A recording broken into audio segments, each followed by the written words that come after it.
तो हेलो दोस्तों, स्वागत है आप सभी का उत्कर्ष के नर्सिंग एंट्रेंस एग्जाम के इस यूट्यूब चैनल पर। मेरा नाम है डॉक्टर हिमांशु, जैसा कि आप सभी लोग जानते होंगे। और आज का जो वीडियो है थोड़ा सा खास रहने वाला है, क्योंकि आज जो है हम इस वीडियो में उत्कर्ष की और बच्चों की कुछ कामयाबी को लेकर चर्चा करने वाले हैं। क्योंकि आज हमारे साथ एक ऐसे स्टूडेंट जुड़ने वाले हैं जो कि काफ़ी नियमित रूप से हमारी सारी कक्षाओं में हिस्सा ले रहे हैं, बढ़ चढ़कर सारे सवालों का जवाब भी दे रहे हैं। और इसी सिलसिले को जारी रखते हुए उन्होंने काफ़ी अच्छे नंबर इस बार RUHS 2024 के पेपर में स्कोर किया है, और जो कि काफ़ी अच्छा स्कोर माना जाता है। और लगातार हम उनके कांटेक्ट में हैं, और जैसे ही काउंसलिंग का सिलसिला शुरू होगा तो हम ये मानकर चलते हैं कि उनको काफ़ी अच्छा कॉलेज, जैसा कि हम सभी लोग जानते हैं कि जयपुर का टॉप कॉलेज है SMS कॉलेज, जो कि उनको मिलने की संभावना सबसे अधिक है। तो जैसे कि आपने पहले भी एक इंटरव्यू देखा होगा, और आज इसी सिलसिले में आगे बढ़ते हुए हम हमारे एक और स्टूडेंट को आप सभी को इंट्रोड्यूस करवाना चाहते होंगे। काफ़ी सारे स्टूडेंट्स उनको गुज्जर किंग के नाम से जानते हैं, बट आप सभी को बताते हुए मुझे काफ़ी खुशी हो रही है कि मैं उनसे बात किया हूं और मुझे काफ़ी अच्छा लगा उनका नेचर। और उनका एक्चुअल में नाम जो शायद आप में से किसी को नहीं पता होगा, but I am fortunate enough कि मुझे आज उनसे बात करने का मौका मिला। और मैं खुद काफ़ी गौरवान्वित महसूस करता हूं ऐसे स्टूडेंट से मिलके, क्योंकि हमेशा ऐसे स्टूडेंट्स एक प्रेरणा का स्तोत्र बन के आते हैं, जहां पर वो एक स्टूडेंट के लिए भी प्रेरणा का स्तोत्र बनते हैं और एक टीचर के लिए भी, ताकि लगातार एक टीचर भी अपने हर स्टूडेंट के लिए इतनी मेहनत करे। क्योंकि हर टीचर यही चाहेगा कि उसका हर स्टूडेंट इस मुकाम पे पहुंचे और अपनी कामयाबी को छुए। तो आज मैं बताना चाहता हूं कि जिनको हम गुर्जर किंग के नाम से जानते हैं, उनका नाम है जनक सिंह गुर्जर। और मैं चाहूँगा कि जनक सिंह गुर्जर हमारे साथ जुड़ें और अपने बारे में जो है ब्रीफ इंट्रोडक्शन दें। बिल्कुल जनक सिंह जी, कैसे हैं आप? और जैसे कि सबसे पहले तो मैं आपसे ये पूछना चाहूँगा कि भाई आप जो हैं आज जनक सिंह गुर्जर के नाम से संबोधित होना चाहेंगे, या फिर हम आपको गुर्जर किंग कह के ही बुलाएं? आपकी मर्जी सर। चलो भाई, जैसे कि हम सभी लोग जानते हैं कि भाई हमारे गुर्जर किंग है, और किंग जो है बच्चों, उन्होंने अपना नाम जो यूट्यूब पर रखा है उसको बिल्कुल फलीभूत किया है और उसको सिद्ध किया है कि वो भाई साहब सच में किंग है RUHS के। क्योंकि उन्होंने जो है 91 स्कोर किया है RUHS 2024 में, और ये बहुत ही अच्छा स्कोर है, बिल्कुल ये टॉपर्स वाला स्कोर है। 100 में से 91 नंबर लाना कोई आसान काम नहीं है। तो सबसे पहले मैं गुर्जर किंग जी आपसे पूछना चाहूंगा कि आप अपना पूरा परिचय एक बार हमारी जो पूरी YouTube की जनता है उनको दें, और अपने बारे में थोड़ा संक्षिप्त में सभी को बताएं। मेरा नाम जनक सिंह गुर्जर है। मेरे पिता का नाम राम सिंह गुर्जर है। मैं करौली का हूँ। मेरे पापा फार्मर है एक, और मैं जयपुर से RUHS की स्टडी की मैंने उत्कर्ष के नर्सिंग चैनल से, और उत्कर्ष के मैंने कोर्स भी वाई किया था उत्कर्ष से।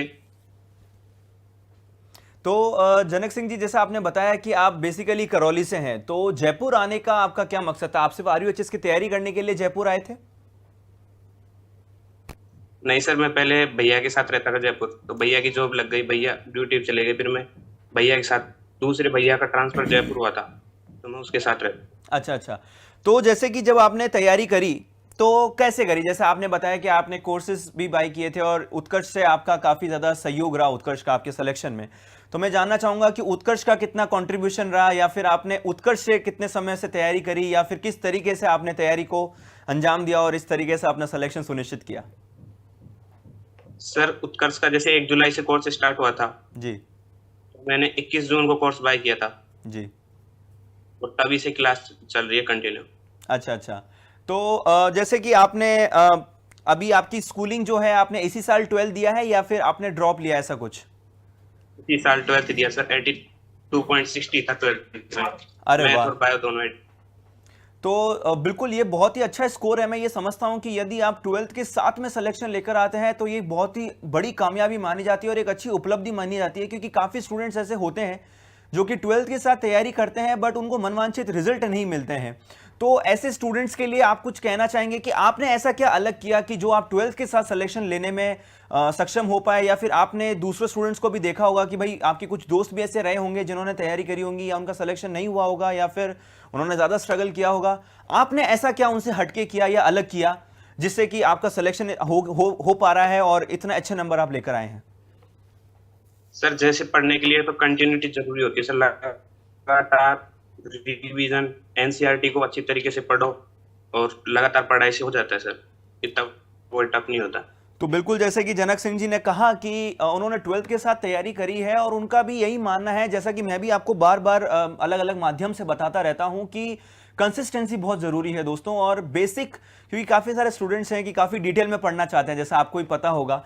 बट जैसे जनक सिंह जी ने बताया, क्योंकि ये टॉपर हैं और आप अभी रिसेंट में 2024 में उन्होंने आरयूएचएस का जो एग्ज़ाम निकाला है, वो बहुत अच्छी बात है, और इनका भी यही मानना है कि एनसीईआरटी पढ़ना जो है काफ़ी ज़्यादा ज़रूरी है, और मैं भी यही मानता हूं, क्योंकि एनसीईआरटी एक ऐसा माध्यम है जो कि आपके लिए बहुत इजीली अवेलेबल है, बहुत ही बेसिक चीज़ें उसके अंदर लिखी हुई होती हैं, और उसको समझना मेरे हिसाब से बहुत ज़्यादा मुश्किल नहीं है।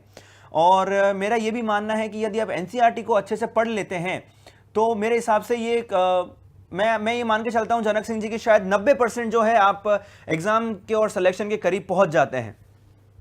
सर 90 क्या, पूरा 100% ही आता है एनसीईआरटी। बिल्कुल, एक्चुअली यही है कि काफ़ी बच्चे स्कूल के दौरान काफ़ी स्ट्रगल करते हैं, क्योंकि शायद वो कंसिस्टेंसी नहीं दिखा पाते, जैसा कि आपने बताया कि एक निरंतरता होनी बहुत ज़्यादा ज़रूरी है एग्ज़ाम के लिए, और एक बेसिक चीज़ है, क्योंकि हमें कभी भी ऐसा नहीं है कि डिटेल में भागना है या फिर बहुत ज़्यादा डेप्थ में पढ़ना है, हमें सही पढ़ना है और हमेशा हमें बेसिक्स पढ़ने हैं। तो मैंने हमेशा से, आपने देखा होगा कि वीडियोस में हमेशा इन्हीं चीज़ों पर गौर भी किया है और हमेशा इन्हीं चीज़ों पर जोर डालता आया हूँ, और जितने भी हमारे पैनल पर जितने भी टीचर्स पढ़ाते होंगे आपको, वो सारा बेसिक्स के ऊपर ज़्यादा फोकस करते हैं, क्योंकि ज़्यादा डिटेल में और डेप्थ में पढ़ने से फ़ायदा नहीं होता, क्योंकि जो एग्ज़ाम में पूछा जाएगा यदि आप उसके अनुरूप ही पढ़ें तो शायद आपको सबसे ज़्यादा फ़ायदा होगा। ठीक है, तो एक नेक्स्ट चीज़ मैं आपसे पूछना चाहूँगा कि जैसे आपने बोला कि आपने रेगुलर स्टडीज़ करी है ना, और जैसा कि आपने काफ़ी आपने बोला कि आपकी स्टडीज़ के अंदर निरंतरता खूब थी, कंसिस्टेंसी थी, और जो कि आपके रिजल्ट में दिख भी रहा है। तो मैं एक बार संक्षिप्त में ये जानना चाहूँगा कि भैया आपका पूरा दिन का जो है वो कैसा रहा, शेड्यूल क्या रहा, टाइम टेबल कैसे आप मैनेज करते थे कि भाई सुबह कितने बजे उठते थे, रात को कितने बजे सोते थे, उसके बीच में कितने घंटे का पढ़ाई, ब्रेक, और ये सब कैसे रहता था?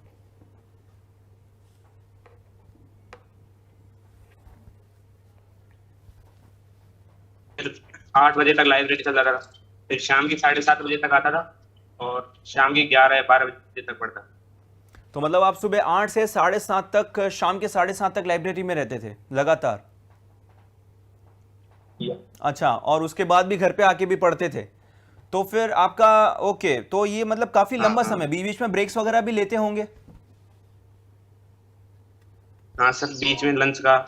अच्छा, तो गुज्जर जी देखिए, वैसे जैसे लाइब्रेरी में थोड़ा बहुत आ रहा हूँ। अच्छा अच्छा, तो जैसे सीधी सी बात है कि जब हम पढ़ाई वगैरह करते हैं और लगातार जब हम पढ़ते हैं, तो शुरुआत में जब कभी आपको कोई मोटिवेशन मिलता होगा, आपने कोई स्पीकर्स को सुना होगा, या फिर मोटिवेशन के लिए तो आजकल मीम्स वगैरह बहुत ज़्यादा चलते हैं यूट्यूब पर और इंस्टाग्राम पर, तो ये एक कहीं ना कहीं आपको मोटिवेट, एक बार तो स्टूडेंट को मोटिवेट कर देता है, बट जब हम रेगुलरली जब हम स्टडी करते हैं तो काफ़ी सारे स्टूडेंट्स इस चीज़ की शिकायत करते हैं कि सर हम इनिशियली तो बहुत मोटिवेट हो जाते हैं, बट बाद में जाकर जो है हमें काफ़ी ऐसा होता है कि हम वापस डीमोटिवेट हो जाते हैं, या फिर हमें कोई ना कोई ऐसा डिस्ट्रैक्शन मिल जाता है कि जिसके तहत हम पढ़ाई फिर आगे कंटिन्यू नहीं कर पाते। तो आपके इस पूरे प्रिपरेशन के दौरान काफ़ी सारे डिस्ट्रैक्शंस आए होंगे, आई एम श्योर, और आप जैसे इंस्टाग्राम और रील्स और इन सब के डिस्ट्रैक्शन से किस तरीके से बचते थे, वो थोड़ा हमारे स्टूडेंट्स के लिए आप बताएंगे? सर इंस्टाग्राम तो मैंने अभी ज्यादा नहीं हुए था, लास्ट 15-20 दिन हुए इंस्टाग्राम चलाते थे मेरे। सोशल मीडिया से बिल्कुल ही दूर था सर। अच्छा, और जैसे पूरे दिन की दिनचर्या आपने बताई, तो कभी ऐसा लगा आपको कि भाई कभी के बहुत ज़्यादा डीमोटिवेटेड फील हो रहा है कि यार सर बहुत पढ़ाई कर ली, बिल्कुल अब ऐसा, काफ़ी बच्चे कहते हैं आजकल के सर काफ़ी मोनोटोनस हो जाता है, पढ़ते पढ़ते हम बोर हो जाते हैं, तो कभी इस तरीके के कुछ चैलेंजेस फेस किया आपने? अभी तक तो सर क्या ऐसा कोई मिला नहीं। तो बिल्कुल, जैसा कि मैं आपकी बातों से समझ पा रहा हूं कि काफ़ी आप फोकस थे, मतलब चीज़ों को लेकर कि काफ़ी जैसे बच्चे कहते हैं कि सर हम डिस्ट्रैक्ट हो गए या फिर हमें डीमोटिवेशन आ रहा है, तो आपके लिए कभी वो चीज़ रही नहीं, क्योंकि आप अपने फोकस को अपने गोल को लेकर इतना फोकस थे कि आपका डिस्ट्रैक्शंस के ऊपर ध्यान ही नहीं गया, जो कि काफ़ी अच्छी चीज़ है, और मैं समझता हूँ कि एक अच्छे स्टूडेंट की एक खासियत है, एक लक्षण है, जो कि मैं समझता हूँ कि सारे स्टूडेंट्स को अपने अंदर डेवलप करना चाहिए। बहुत अच्छी बात है। मैं एक और चीज़ आपसे शॉर्ट में पूछना चाहूँगा कि जैसे आपने तैयारी करी, तो उसके अंदर आरयूएचएस के अंदर तो मेनली आपका सिर्फ 12th का ही पार्ट आपको आया होगा, 12th ही पूछते हैं RUHS के अंदर। तो RUHS के अंदर जब आपने तैयारी शुरू करी, आपने पढ़ाई भी की है और आपने 12th के अंदर भी काफ़ी अच्छा स्कोर किया है, बट कहीं ना कहीं आपने भी चैलेंजेस फेस किए होंगे, जैसा कि बायोलॉजी हमेशा से एक इजी सब्जेक्ट हम मानते हैं बायो के स्टूडेंट्स के लिए रहता है, बट फिजिक्स हो गया, केमिस्ट्री हो गया, इनमें सर कभी कोई चैलेंजेस फेस किया आपने?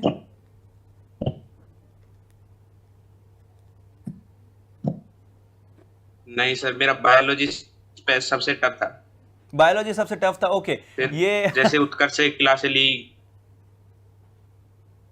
हाँ हाँ बताइए। फिजिक्स और केमिस्ट्री बढ़िया थे सर। केमिस्ट्री का 30% सही थे मेरे। अच्छा अच्छा, तो बायो में आप कितने सही करके और आए हैं जनक सिंह जी? 29 के समथिंग थे सर। लगभग हाँ, 29-30 हम मान के चलते हैं 34 में से, तो एक बहुत अच्छा स्कोर मैं समझता हूँ बायोलॉजी में आपका है। हालांकि ज़्यादातर अमूमन बच्चे कहते हैं कि सर बायोलॉजी तो इजी है, हमें फिजिक्स या केमिस्ट्री में दिक्कत आती है, पर आपके केस में बिल्कुल उल्टा है कि आपको बायोलॉजी में ज़्यादा दिक्कत आई है। तो जो चैलेंजेस आपने फेस किए, किस तरीके से आपने उनको रेक्टिफाई किया और किस तरीके से उन चैलेंजेस की आप आगे बढ़े, ऊपर तक बढ़े कि भाई, क्योंकि कोई ना कोई चीज़ आपको समझने कभी ना कभी दिक्कत तो आई होगी, तो उनको किस तरीके से आपने फेस किया और किस तरीके से आप उन चीज़ों को ओवरकम कर पाए? सर जैसे कोई पढ़ने में दिक्कत आती थी तो क्लास ले लेता और PW से कर लेता था थोड़ा बहुत। और तो क्या सर, मतलब लगातार आप में, मतलब जितना मैं समझ पा रहा हूं आप ये कहना चाहते हैं कि लगातार जो है आपने बार बार पढ़ाई करी, जहां डाउट्स आए आपने बार बार डाउट्स को क्लियर करने की कोशिश करी और जो है उन डाउट्स को पाइल अप नहीं होने दिया। क्योंकि ज्यादातर बच्चे होते हैं, अगर यस कोई चीज समझ में नहीं आती है तो वो ये सोचते हैं कि यार चलो ठीक है, छोड़ो, बाद में आगे देखेंगे या बाद में पढ़ेंगे। आपने डाउट्स मैं को पाइल अप नहीं होने दिया। यस सर, और साथ में रिवीजन भी करता था सर। अच्छा, तो रिवीजन का आपका क्या शेड्यूल रहता था? क्योंकि काफी सारे स्टूडेंट्स हैं जो हमारे साथ जुड़े हुए हैं, उन्होंने देखा भी होगा, मैंने भी बार बार काफी माध्यम से आप सभी को बताया है कि रिवीजन करना कितना इंपॉर्टेंट है, और रिवीजन एक बहुत ही महत्वपूर्ण हिस्सा हो जाता है जब आप किसी भी कॉम्पिटिटिव एग्जाम की तैयारी करते हैं। तो रिवीजन का आपका क्या यस शेड्यूल था? किस तरीके से आपने रिविजन वगैरह किए? सर, जिस चीज को मैं जिस दिन पढ़ता था शाम तक उसको कंप्लीट कर देता था, ठीक है। और थोड़ा बहुत बचता था उसको जल्दी उठ के करता था उनको। हम्म। अच्छा, वैसे सर तो मतलब रिपीटेड रिविजन्स, वही मतलब कहने की बात तो वही हो गई कि भाई हम रिपीटेड रिविजन्स कर रहे हैं। हम ऐसा नहीं कि सर अभी कोई चीज़ हमने पढ़ी, हमने कोई लेक्चर देखा और कोई चीज़ हमने देखी तो उसके बाद वापस हम हफ्ते हफ्ते भर तक उसको देख ही नहीं रहे, ऐसा नहीं किया आप। हाँ सर, कंटिन्यूटी, बिल्कुल। तो गुज्जर जी देखिए, जैसे आप पढ़ते भी हैं और इतना अच्छा आपने स्कोर किया है, तो ऑब्वियसली मैं आपको कह सकता हूं कि आप बहुत एक स्टूडियस स्टूडेंट हैं, काफ़ी आपने पढ़ाई वगैरह करी है और काफ़ी मेहनत आपने करी है। तो साथ में कुछ हॉबीज़ भी होंगी आपकी, कुछ शौक भी होंगे, खेल क्रीड़ा वगैरह में भी थोड़ा शौक रखते होंगे, ऐसा कुछ है? यस, कबड्डी है सर मेरा खेल। हाँ, वैसे आपको देख के लग रहा है कि आप एथलेटिक हैं, आपने काफ़ी फिटनेस पे ध्यान भी दिया है अपने ऊपर। सर गई बार मेरा गोल्ड मेडल था कबड्डी के अंदर, कबड्डी का टीम का कप्तान मैं ही था। अच्छा अच्छा, तो कौन से लेवल तक खेले हैं आप कबड्डी? डिस्ट्रिक्ट में सर वो रेड पकड़ा दिए थे मेरे को। हम्म।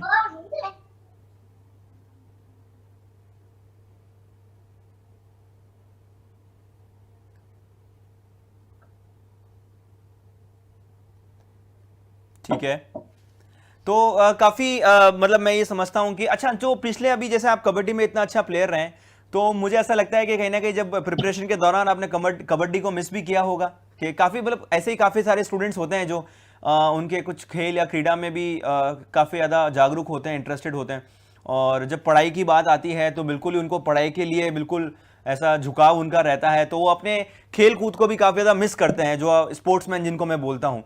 तो उनके लिए कुछ आप कहना चाहेंगे कि भैया कि दोनों को हम बैलेंस कैसे करें, या फिर किस तरीके से आपने अपने आप को मनाया कि यार चलो 2 महीने की बात है, उसके बाद हम काफ़ी कबड्डी खेल लेंगे, या ऐसा कुछ? सर गर्मी में कबड्डी खेलने का मन ही नहीं करता, मेरे पसीने आते हैं बहुत ज्यादा, इसलिए। चलो भाई, तो इनकी बातें सुन के मुझे ऐसा लग रहा है कि जो जनक सिंह गुर्जर है हमारे, जो गुर्जर किंग नाम से जिनको आप जानते हैं, तो काफ़ी इनके जो कंसेप्ट है वो काफ़ी क्लियर है, फोकस्ड है अपने टारगेट को लेकर, और शायद यही एक लक्षण है जो कि एक स्टूडेंट के अंदर होना चाहिए कि आप निरंतरता रखें, और निरंतरता रखने का सिर्फ एक ही माध्यम है कि आपको अपने गोल को लेकर सजग रहना है और फोकस्ड रहना है। यदि आपके दिमाग में ये चीज़ क्लियर है कि आपको क्या चाहिए, आप क्या चाहते हैं और आपको कौन सी चीज़ों को अचीव करना है, तो बिल्कुल सीधी सी बात है कि आपको उन चीज़ों को लेकर बिल्कुल क्लियर रहना पड़ेगा अपने मन में, और इसके लिए कोई भी आपके मन में संशय नहीं होना चाहिए। और इसी को यदि आप अपने मन में एक अपना गोल बना लेते हैं, एक अपने पास एक प्रेरणा स्तोत्र रखते हैं, तो सीधी सी बात है आपको कभी भी जो है डीमोटिवेशन तो कम से कम नहीं ही फील होगा। और यदि आपके पास एक खुद का क्लियर गोल है, एक अपना खुद का मोटिव है कि हम ये तैयारी क्यों करना चाहते हैं, यदि आपके पास उस क्यों का जवाब है, तो बिल्कुल जैसा कि आप देख पा रहे हैं यहाँ पर हमारे पास एक जीता जाता एग्जाम्पल है कि किस तरीके से उन्होंने अपने गोल को फोकस रहे, बिल्कुल अपने उनको पता था कि हाँ मुझे नर्स बनना है और मुझे एसएमएस से ही नर्सिंग करनी है, तो उसके लिए बिल्कुल सजग रहे, तैयार रहे और अपनी तैयारी में कोई भी चीज को जो है नहीं बनने दिया उन्होंने। हाँ, निश्चित तौर पे उनकी खुद की मेहनत काफी ज्यादा रही है और उसके लिए कोई विकल्प नहीं है, तो मेहनत कभी कोई भी विकल्प नहीं होता है, तो ये बात तो सही है। तो अंतिम में मैं अगर जनक सिंह जी कहूं तो जाने से पहले आपसे मैं एक ही चीज पूछना चाहूंगा कि हमारे जितने भी स्टूडेंट्स हैं जो कि आपको YouTube के माध्यम से आज यहाँ पर देख रहे हैं, उनके लिए आप कोई संदेश देना चाहें या फिर कोई उनको मैसेज देना चाहें कि जो 2025 की तैयारी कर रहे हैं, RUHS की, एम्स की, जितने भी हमारे फीमेल कैंडिडेट्स हैं या फिर जितने भी हमारे मेल कैंडिडेट्स हैं, जो दूसरे स्टेट से भी हैं, जो यूपी से हैं, हमारे साथ बिहार से हैं, झारखंड से हैं, पंजाब से हैं, दिल्ली से हैं और मध्य प्रदेश से हैं और अन्य जितने भी दूसरे राज्य हैं, उन सब से जो यूट्यूब के माध्यम से या किसी भी माध्यम से उत्कर्ष के साथ जुड़े हुए हैं, तो उनको आप क्या कहना चाहेंगे कि उनके लिए आप एक क्या गाइडेंस देना चाहेंगे कि किस तरीके से 2025 की तैयारी की जाए, भले चाहे फिर वो कोई भी एग्जाम हो, और किस तरीके से जो है अपने जो आपका एक गोल है उसको अंजाम दिया जाए?